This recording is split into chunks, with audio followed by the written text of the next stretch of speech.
Christianity was not built in comfort, it was built in fire.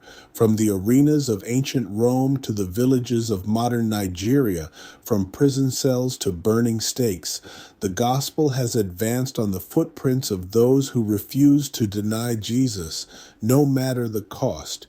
They were mocked, hunted, beaten, tortured, and killed, and yet the message they carried could not be stopped. These are their stories, the stories of the men and women whose courage shaped the faith we stand on today.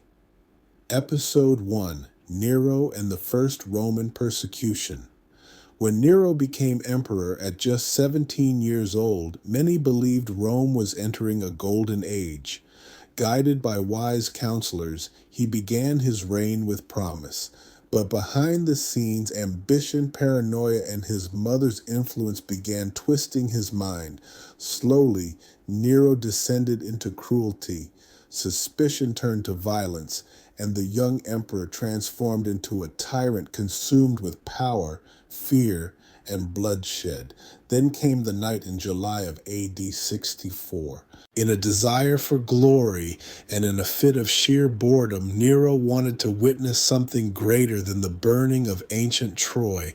So he ordered Rome to be set ablaze. For 9 days the fires raged. Thousands lost their homes. Entire districts were reduced to ash.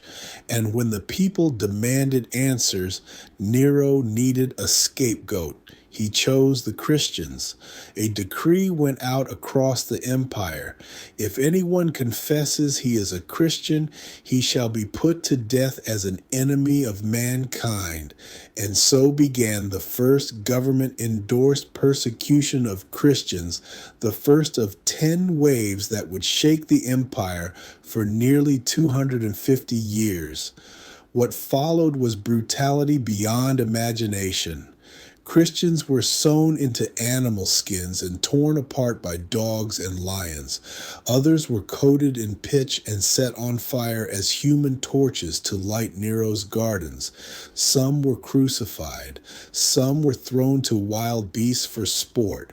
All of them were targeted for one reason: they belonged to Jesus. Forced underground, believers met in the catacombs, 600 miles of tunnels beneath Rome.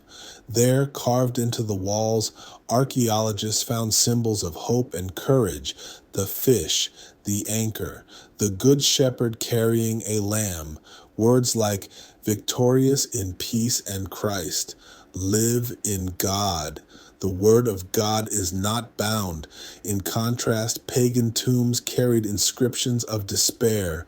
Live for the present hour, for we are sure of nothing else. Once I was not, now I am not. Traveler, curse me not as you pass, for I am in darkness and cannot answer. Two worlds, two realities, two very different hopes, yet tens of thousands of unnamed believers chose death rather than deny Christ. Unrecorded in history, but recorded forever in the Lamb's book of life. Their courage still speaks today. Hebrews 12 reminds us, we are surrounded by a great cloud of witnesses, men and women who endured persecution and kept their eyes on Jesus to the very end. Their deaths were not defeats, they were victories. Every martyrdom became another proclamation that Christ has conquered death and broken the power of darkness.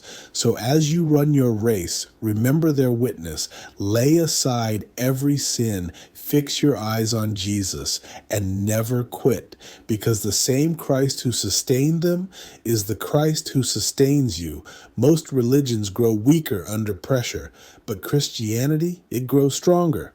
Every time a believer bleeds, the gospel spreads. Every time a martyr falls, the kingdom rises. Like, subscribe, share, and turn on notifications so you don't miss the next story in the Martyr series. The Martyr series, based on some accounts from Jesus Freaks by DC Talk,